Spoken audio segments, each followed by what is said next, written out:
우리에게 주시는 하나님의 말씀 야고보서 1장 19절로부터 27절의 말씀을 통해서 믿음 업그레이드라는 제목으로 하나님의 말씀을 전하겠습니다. 여러분, 한 아이가 있었습니다. 이 한 아이는 엄마의 무릎 위에 앉아서 열심히 엄마가 피아노 치는 모습을 하루는 보고 있었습니다. 곰곰이 한번 상상해 볼까요? 아이는요, 엄마가 피아노 위에 건반 위를 손을 지나칠 때마다 아름다운 소리가 그 아이의 귓가에 들려지지 않을까요? 아름다운 음색을 내는 소리를 들으면서 그저 신기한 눈으로 엄마와 손가락을 함께 보고 있었을 겁니다. 시간이 조금 흘렀습니다. 어느 날 아이는 엄마처럼 자신도 멋지게 피아노 연주를 해보겠노라고 엄마 없이 피아노의 자리를 잡고 앉았습니다. 그래서 열심히 피아노를 쳤습니다. 어떤 소리가 들렸을까요? 네, 아이의 생각과는 달리 전혀 아름다운 음색이 아니라 이상한 소음과 같은 소리가 계속해서 들려왔습니다. 멋진 화음이 아니라 자신조차도 듣기 힘든 소리가 쿵쾅쿵쾅 하면서 아이의 소리에 들려왔습니다. 음정도 맞지 않았고 박자도 맞지 않고 순서도 형편없는 그냥 그런 손짓에 피아노는 제대로 된 음색을 내지 않고 그저 소음만 낼 뿐이었습니다. 아이는 엄마의 피아노 연주를 옆에서 아주 오랫동안 들었습니다. 그래서 자신도 그저 피아노에 앉아서 엄마처럼 피아노를 이렇게 두드리기만 하면 아름다운 소리가 날 것이라고 생각했지만 실제로는 그런 일이 일어나지 않았죠. 아이는요, 그제서야 엄마에게 가서 이렇게 물어봅니다. 엄마, 나는 언제가 되어야 엄마처럼 저렇게 피아노를 잘 칠 수 있어요? 엄마처럼 아름다운 소리를 낼 수 있을까요? 라고 이렇게 엄마에게 물었습니다. 그러더니 엄마는 이렇게 말했습니다. 피아노를 연주하기 위해서는, 아름다운 소리를 내기 위해서는 열심히 피아노를 연습하고 쳐야 한다라고 이렇게 이야기를 했다고 합니다. 여러분, 이처럼 엄마의 피아노 실력이 하루아침에 이루어지지 않은 것처럼 우리의 믿음 또한 그렇습니다. 어느 날 갑자기 자고 일어났는데 갑자기 믿음이 좋아지지는 않는다는 것이죠. 단순히 오랜 시간만 지난다고 해서 우리의 믿음이 점점 더 커가지고 그리고 강해지는 것이 아니라는 겁니다. 오늘 우리에게 주신 하나님의 말씀인 야고보서 12장 19절로부터 24절의 말씀을 통해서 우리에게 주신 말씀의 핵심은 우리가 어떻게 해야 우리의 믿음을 큰 믿음으로 키워갈 수 있을까? 어떻게 해야 우리의 믿음을 업그레이드 할 수 있을까? 그렇게 우리에게 주시는 말씀입니다. 여러분, 이 문제는요, 어떻게 보면 우리 모든 성도들이 다 가지고 있는 문제가 아닐까요? 똑같은 생각을 하고 있지 않을까요? 아마 하나님을 믿고 믿음을 가지고 살아가고 있는 모든 성도라면 말은 하지 않고 있지만 늘 고민하고 있는 문제가 바로 이 문제일 겁니다. 어떻게 하면 나의 믿음이 강해질까? 어떻게 하면 나의 믿음이 단단해지고 어떻게 해야 나의 믿음이 큰 믿음이 될 수 있을까? 라는 생각을 우리는 해볼 수 있겠죠. 여러분, 어떻게 해야 우리의 믿음이 하나님께서 기뻐하시는 믿음이 될 수 있을까요? 물론 성경에서는요, 믿음을 키우기 위한, 업그레이드 시키기 위한 여러 가지 방법들이 있습니다. 하지만 오늘 저는 여러분들에게 오늘 우리에게 주시는 하나님의 말씀인 야고보서 말씀을 통해서 세 가지를 말씀해 드리고자 합니다. 첫 번째는요, 우리는 먼저 빨리 들어야 합니다. 빨리 들으셔야 합니다. 본문 19절의 말씀인데요, 함께 보도록 하겠습니다. 함께 보겠습니다.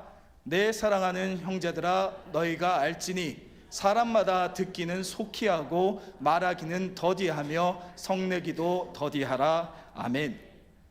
여러분, 외국 사람이요, 한국 사람을 보면 이렇게 이야기하죠. 빨리빨리. 한번 들어보셨습니까? 저는 실제로 들어본 것 같아요. 외국에 나가니까 한국 사람 저를 보니까 빨리빨리 이렇게 이야기하는 소리를 들었는데요, 한국 사람을 보면 뭐든 빨리빨리 한다라고 생각합니다. 그런데요, 사실 우리 주위를 한번 돌아볼까요? 그 말이 사실인 것 같습니다.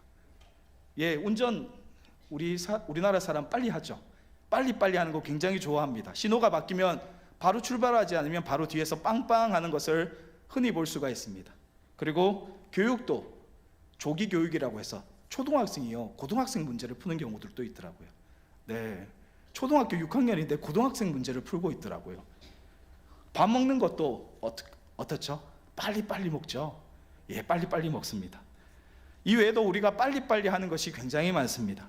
하지만 여러분, 빨리빨리 할 때 굉장히 중요한 것이 있는데 무엇을 빨리 하느냐가 굉장히 중요합니다.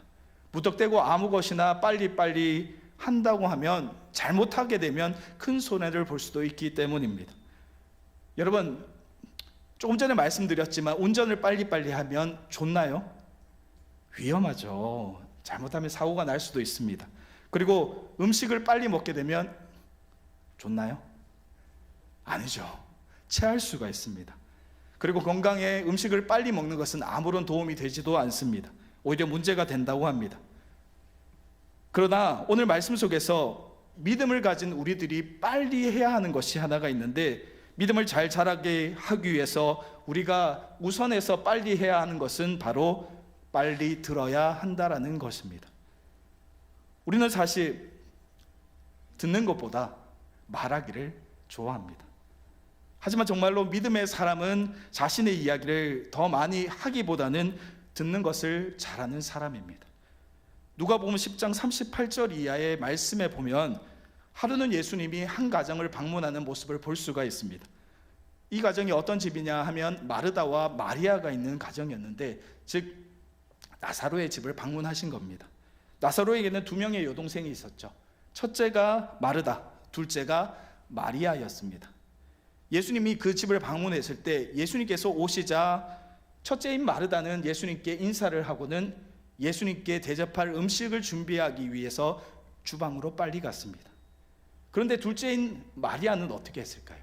예수님께 인사하고는 언니와 같이 주방으로 가서 음식을 준비하기는커녕 그저 예수님의 무릎 바로 앞에 앉아서 예수님의 말씀을 듣기에 정신이 없었습니다. 열심히 음식을 준비한 첫째였던 마르다는 이 모습을 보고 화가 났어요. 아니, 이렇게 예수님께서 오셨고 많은 손님들이 오셨는데 음식을 준비해 이렇게 바쁜데 왜 나만 이렇게 준비해야 되지? 내 동생인 마리아는 어디 갔지? 가만히 보니까 예수님 밑에서 말씀을 듣고 있는 거예요. 그래서 화가 났죠. 그래서 예수님께 이릅니다. 예수님, 동생 보고 저를 좀 도와주세요. 도와달라고 이야기 좀 해주세요. 이렇게 이야기를 했습니다. 예수님께서는 마르다의 이야기를 듣고 이렇게 말씀하셨습니다. 누가복음 10장 42절의 말씀인데요, 함께 읽어볼까요? 몇 가지만 하든지 혹은 한 가지만이라도 족하느니라. 마리아는 이 좋은 편을 택하였으니 빼앗기지 아니하리라 하시니라. 아멘. 예, 예수님께서는 마리아를 꾸중하는 것이 아니라 오히려 마리아를 칭찬하고 계십니다. 그녀가 선택한 예수님의 말씀을 듣는 것을 빼앗기지 않을 것이다 라고 이렇게 말씀하신 거죠. 여러분, 그렇습니다. 듣는 것을 선택한 것은 주님께서도 인정하신 좋은 것입니다. 말씀을 듣는 것이 세상의 어떤 일보다 더 중요하다라는 그런 말씀을 드리고 싶은 겁니다. 여러분, 우리는요, 살아가면서 너무 분주합니다. 너무 바쁩니다. 해야 하는 것도 정말 많죠. 가야 하는 것도 많은 시대가 되었습니다. 보아야 하는 것도 많은 시대가 되었고, 그리고 이것저것 정말 중요한 것을 놓치지 않게 위해서 해야 하는 것이 너무나 많은 시대가 되었습니다. 그런데 여러분, 이 많은 것들 가운데 우리는 무엇을 먼저 보고 무엇을 먼저 들어야 할까요? 우리는 모든 것을 다 한꺼번에 들을 수도, 모든 것을 한꺼번에 볼 수도 없는데 말입니다. 그렇다면 우리는 중요한 것에 우선순위를 두어야 하는 거겠죠. 선택과 집중이 필요하다라는 말씀을 드리고 싶은 겁니다. 그렇다면 여러분, 우리는 가장 먼저 무엇을 먼저 들어야 할까요? 제가 단언해서 말씀드리겠습니다. 가장 먼저 들으셔야 하는 것은 바로 하나님의 말씀입니다. 왜 하나님의 말씀이 그러면 내 어떤 것보다 왜 더 중요하다, 먼저 들어야 한다라고 이렇게 말하는 것일까요? 하나님의 말씀은 우리의 삶의 지침입니다. 그리고 우리의 영혼을 살리는 생명의 양식이기 때문입니다. 시편 119편 105절의 말씀은 이렇게 말씀하고 있죠. 주의 말씀은 내 발의 등이요 내 길의 빛이니이다. 아멘. 하나님께서는요, 우리가 가야 할 길을, 올바른 길을 제시해주고 계시고 우리의 삶을 인도하신다라는 그러한 뜻입니다. 따라서 우리는 날마다 하나님의 말씀을 묵상하는 시간을 먼저 가져야 하는 것이 바로 맞습니다. 그리고 이를 통해서 우리의 믿음도 성장할 수 있게 되는 거죠. 하나님의 말씀을 먼저 듣지 않으시면 우리의 믿음은 자라지 않습니다. 다른 것에 우선순위를 두고 다른 것을 먼저 하고 하나님의 말씀은 뒤로 둔다면 여러분, 우리의 믿음은 여전히 커갈 수가 없게 되는 거죠. 사랑하는 여러분, 하나님의 말씀을 늘 가까이 하시고 늘 하나님의 말씀을 듣는 믿음을 가지시길 주님의 이름으로 축복합니다. 두 번째, 우리가 믿음을 업그레이드 해야 되는데 두 번째 해야 되는 것은 천천히 말하고 천천히 화내야 합니다. 조금 전에 함께 읽은 본문 19절의 말씀 다시 한번 볼까요? 19절의 말씀 다시 한번 읽도록 하겠습니다. 내 사랑하는 형제들아, 너희가 알지니 사람마다 듣기는 속히 하고 말하기는 더디하며 성내기도 더디하라. 아멘. 여러분, 말이 많은 사람은요, 말을 줄이셔야 됩니다. 말을 하면 할수록 말에는 실수가 생기기 때문이죠. 맞습니다. 여러분, 말을 적게 하는 사람은요, 말에 실수가 별로 없어요. 하지만 말을 많이 하는 사람, 말에 실수가 많습니다. 특히 생각하지 않고 내뱉는 말들, 얼마나 많은 사람을 아프게 하고 힘들게 하는지 모릅니다. 반대로 한번 생각해 볼까요? 여러분의 입장에서 한번 생각해 보겠습니다. 여러분들도 한 번씩 겪어보셨겠죠? 이웃이나 아니면 가까운 가족들이 무심코 내뱉는 말들이 있죠. 그런 말들 때문에 상처받은 경험 있으시죠? 없으신가요? 없으신가요? 있습니다. 저는 한 번씩 있었습니다. 이웃이나 가까웠던 가족이 무심코 편하다고 툭툭 내던지던 말들 때문에 상처받는 경우들이 있었죠. 나를 힘들게 했는지. 그런데 신기한 것은 말을 많이 하면 많이 할수록 화도 많이 내게 된다라는 거죠. 주위를 한번 살펴볼까요? 여러분 주위에 화 많이 내는 사람 혹시 있으신가요? 있으면 그 사람이 과묵한 사람이던가요? 아니면 말을 많이 하던 사람인가요? 아마도 대부분 말을 많이 하는 사람이 화도 많이 냅니다. 본문 20절 말씀을 오늘 다시 한번 본문 20절 말씀을 볼까요? 함께 보겠습니다. 사람이 성내는 것이 하나님의 의를 이루지 못함이라. 아멘.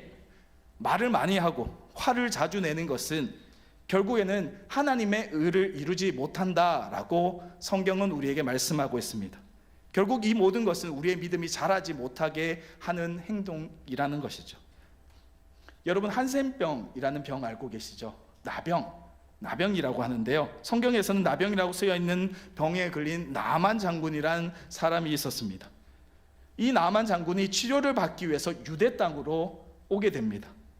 그는 엘리야 선지자의 말에 순종하면서 결국에 그의 나병이 치유받게 되는 은혜를 입습니다. 그런데 나만 장군이 병을 치유받는 과정을 우리가 곰곰이 한번 생각해 본다면 여러 가지 생각을 할 수 있게 만드는 이유가 됩니다. 아람 나라의 장군이었던 나만 장군이 나병에 걸렸습니다. 상당한 힘과 권력을 가진 그였기 때문에 아람 나라, 주변에 있는 많은 나라의 많은 치료자들이 그를 치료하기 위해서 굉장히 노력했습니다. 그럼에도 불구하고 그의 나병은 전혀 차도가 없었고 나병은 계속해서 깊어져만 갔습니다. 어느 날 자신의 병을 고칠 수 있다는 자기 집안에 있던 유다 출신의 어린 요정의 말을 듣고 그는 모든 것을 다 제쳐놓고 유다로 향하기로 결심하게 됩니다. 사실 이 선택을요, 조금만 생각해 보면 쉬운 선택이 아니었어요. 왜냐? 나만이 유다로 향해서 자신의 나병을 치료받기 위해서 나아간다라는 것은 사실은 많은 사람들에게 자신의 병이 어떤 병인지를 알려주는 꼴이 됩니다. 아람, 더 나아가 유대 땅에까지 자신의 병이 나병이라는 것을 알려주는 꼴이 되는 거죠. 나병이라는 병을 한번 생각해 본다면요, 이 병은 쉽게 고칠 수 있는 병이 절대로 아니었습니다. 그리고 나병은 전염된다라는 그러한 이야기 때문에 이 시대 사람들은 나병에 걸린 사람들을 다른 사람들과 분리해서 격리해서 지내게 했습니다. 즉 많은 사람들이 나병에 걸린 사람 자체를 혐오했다라고 볼 수 있는 거죠. 이 사실을 누구보다 잘 알고 있었던 나만 장군, 그 사람은 자신의 수출을 스스로 드러낼 수밖에 없는 그러한 선택을 하게 된 것입니다. 힘이 있다고 해서 간단하게 유다로 건너올 수 있었던 것이 아니라는 거죠. 그리고 더 나아가 나만 장군이 나병에 걸렸다는 사실이 만약에 아람이 아닌 다른 나라, 특히 유다에 알려지게 되면 어떠한 일이 벌어지느냐, 바로 아람 나라의 군사력이 약해졌다라고 이렇게 판단될 수 있었던 사실이죠. 나만 장군의 입장에서는 유다 땅으로 자신의 병을 고치러 가는 것은 쉬운 결정이 아니었습니다. 그런데 그는 오로지 자신의 병을 고쳐 보겠다는 생각에 많은 것을 포기하고 유다 땅으로 왔던 겁니다. 부끄러움도 손해도 감수하고 그는 스스로 자신이 유다 땅을 밟았습니다. 그런 그가 엘리사의 집에 도착하죠. 그런데 웬일입니까? 엘리사가 나타나서 나만 장군을 환대하고 그의 아픈 부에 손을 얹고 하나님께 기도해주고, 그래서 그 병을 낫기를 위해서 치료하는 과정을 이룰 줄 알았는데 그렇지 못했죠. 어떻게 했나요? 종 하나를 보내가지고 이렇게 이야기합니다. 요단강에 가서 7번 씻으시오. 다른 이야기 하지도 않았어요. 그저 요단강에 가서 7번 씻으라 라고 이렇게 말만 전합니다. 이때 나만 장군은 어떠한 반응을 보였을까요? 열왕기 하 5장 11절부터 12절 말씀인데요, 제가 한번 읽어드리겠습니다. 나만이 노하여 물러가며 이르되 내 생각에는 그가 내게로 나와서 그의 하나님 여호와의 이름을 부르고 그의 손을 그 부위 위에 흔들어 나병을 고칠까 하였도다. 다메섹강 아바다와 바르발은 이스라엘 모든 강물보다 낫지 아니하냐. 내가 거기서 몸을 씻으면 깨끗하게 되지 아니하랴. 몸을 돌려 분노하여 떠나니. 아멘. 성경은요, 그가 노하였다, 분노하였다 이렇게 표현하고 있습니다. 즉 화가 머리 끝까지 치올라서 그저 자신의 나라로 돌아갈 생각밖에 하지 않았다라는 거죠. 경상도 스타일로 막 됐다 차 아프라 나 안 고치고 말래, 막 이런 상황까지 된 거죠. 상을 엎었다는 겁니다. 치료고 뭐고 지금까지 내가 한 모든 수고고 뭐고 다 필요 없다, 이렇게 화내고 분노한 그의 모습이 바로 성경이 그리고 있는 그의 모습이었습니다. 그런데 그가 만약에 이렇게 하고 엘리사의 말을 듣지 않고 그저 자신의 나라로 돌아갔다면 그는 어떻게 되었을까요? 그의 병이 고쳐졌을까요? 아니겠죠. 자신의 병 또한 고치지 못할 것이고, 그리고 하나님의 은혜도 절대 경험할 수 없었을 겁니다. 여러분, 이처럼 분노는요, 우리의 믿음을 가로막는 아주 큰 장애물이 틀림이 없습니다. 성냄을 참고 화를 참아야 우리의 믿음이 성장할 수 있게 되는 것입니다. 여러분, 내 생각을 우선하게 되면 우리는 절대로 하나님의 계획을 알 수가 없습니다. 내 생각이 옳아, 누가 뭐라 하든 내 생각이 맞아, 당신 이야기 안 듣겠어, 그렇게 되면 결국에는요, 하나님의 계획하심을 내 삶 속에 이룰 수 없게 되는 겁니다. 여러분, 한번 생각해 볼까요? 여러분의 생각이 맞으십니까? 여러분의 생각이 맞으십니까? 여러분의 생각이 다 맞으세요? 아니잖아요. 세상 아무리 똑똑하고 유능한 사람이라고 해도 그의 생각이 다 맞을 수는 없습니다. 누구나 실상합니다. 여러분, 내 생각에, 내 말에 우선순위를 두지 마시고 하나님의 계획하심을 겸손하게 기다리시며, 또한 오늘 말씀을 기억하셔서 화가 나셔도 참으실 줄 아는 사람이 되어 더욱더 믿음으로 성장할 수 있게 되기를 주님의 이름으로 축복합니다. 믿음 업그레이드를 위한 세 번째는 들은 말씀을 잘 지켜 행하는 데 있습니다. 오늘 본문 22절 말씀을 함께 보겠습니다. 너희는 말씀을 행하는 자가 되고 듣기만 하여 자신을 속이는 자가 되지 말라. 아멘. 빨리 듣고 천천히 말하고 천천히 화를 내었다면 이제 남은 것은 말씀을 실천하고 옮기는 것입니다. 여러분, 말씀을 듣고요 지키지 않는 사람은 성경에서 분명하게 말씀하고 있습니다. 어리석은 사람. 우리가 사는 세상은 사실은 말씀을 잘 지키지 못하게 만드는 일들이 너무나 많습니다. 오히려 말씀을 지키는 것이 바보처럼 느껴질 때도 있죠. 오래전에 광고에 보니까 이런 카피가 있었습니다. 모두가 예스할 때 노라고 하는 사람, 모두가 노라고 할 때 예스라고 말하는 사람. 어쩌면 바로 우리가 이렇게 해야 할 수도 있는 것 아닌가요? 세상이 맞다 할지라도 하나님의 말씀이 아니다 라고 한다면 여러분, 그것은 아닌 것이죠. 세상이 틀리다 하여도 하나님 말씀에 이것은 맞아 라고 한다면 여러분, 그것은 맞는 것입니다. 세상의 기준은 하나님의 생각과 하나님의 말씀과 다를 때가 참 많은 것 같습니다. 예를 한번 들어볼까요? 세상에서는 뭐가 최고라고 하죠? 돈, 물질이 최고라고 이야기합니다. 돈을 벌기 위해서 수단과 방법을 가리지 말아라 라고 이렇게 이야기합니다. 사람들을 속이더라도 돈이면 최고다 라고 이야기하죠. 그래서 요즘에는 예전에 없었던 신박한 사기 수법들이 많이 등장하고 있죠. 어떤 것이 가장 유명하죠? 보이스피싱. 별의별 방법들이 다 있더라고요. 금융 사기도 예전보다 많아졌습니다. 사람들을 속이고 자신의 이득을 취하면, 그리고 걸리지만 않으면 된다라는 생각들이 팽배해졌습니다.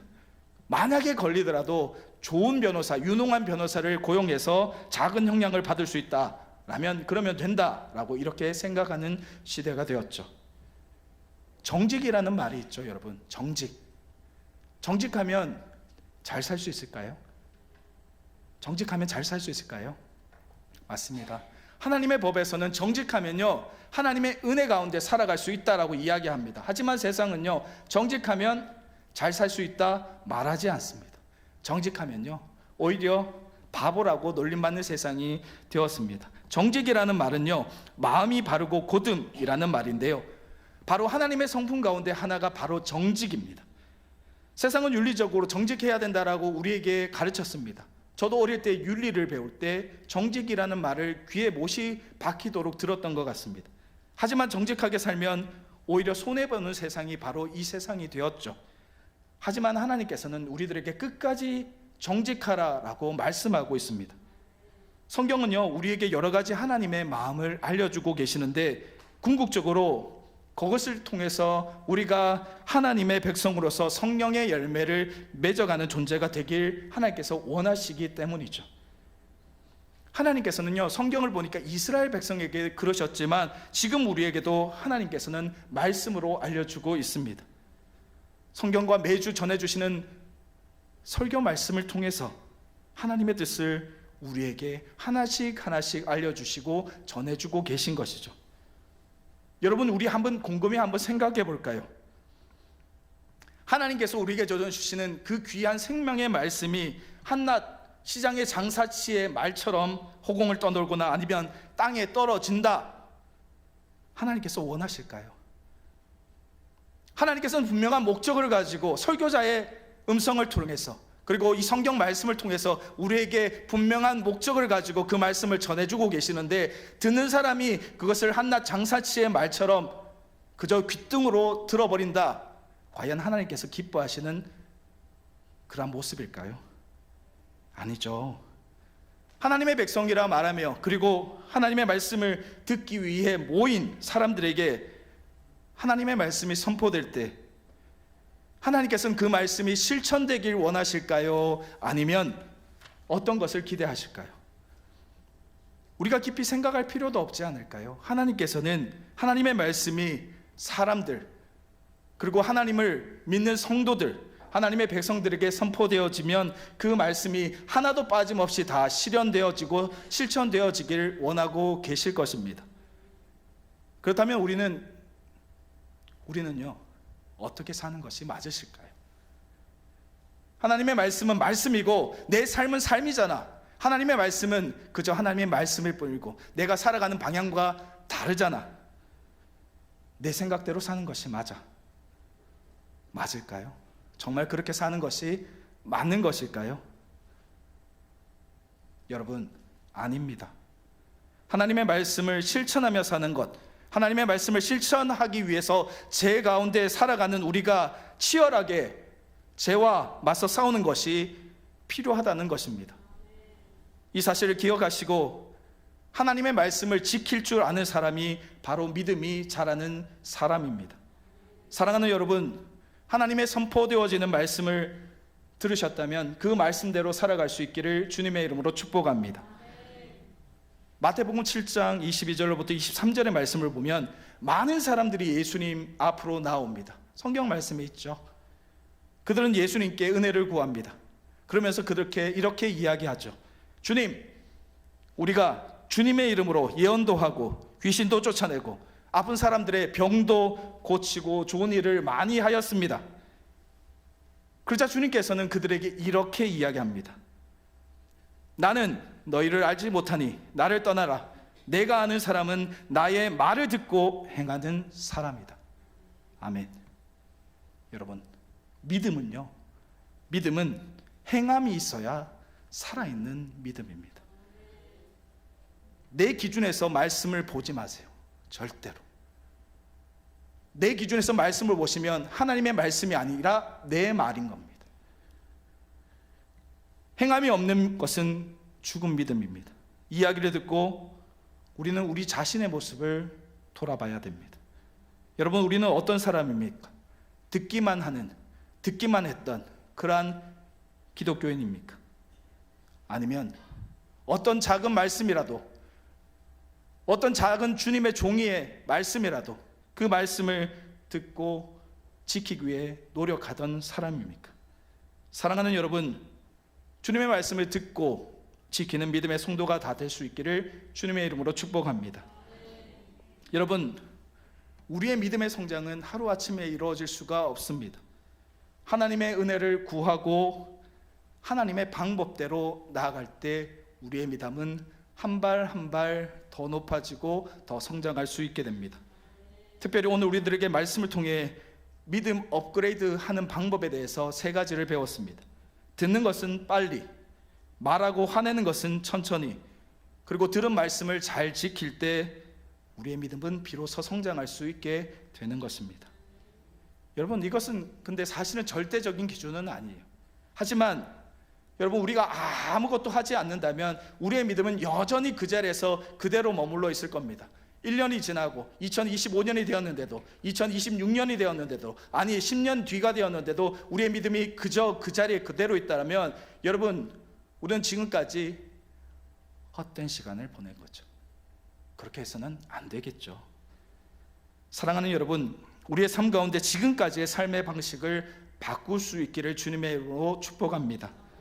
지금까지 나의 삶의 방식이 믿음을 세우고 키워가는 그러한 삶이 아니었다면 이제는 나의 모습을 한번 돌아보시고 믿음의 성장을 위해서 나의 삶을 변화시키는 저와 여러분 되기를 축복합니다. 여러분, 믿음의 성장 없이는 우리의 신앙도 성숙되지 못할 겁니다. 작은 것에 늘 걸려 넘어지고, 작은 것에 상처받았다 말하고, 작은 것에 실망하고, 하나님을 언제든 떠날 수 있다라는 반만 발만 걸친 그러한 모습으로 살아갈 수밖에 없게 됩니다. 여러분, 내가 기뻐하는 일을 하는 것이 아니라 하나님을 기뻐하시는, 하나님을 기쁘게 하는 일을 하는 저와 여러분 될 수 있기를 축복합니다.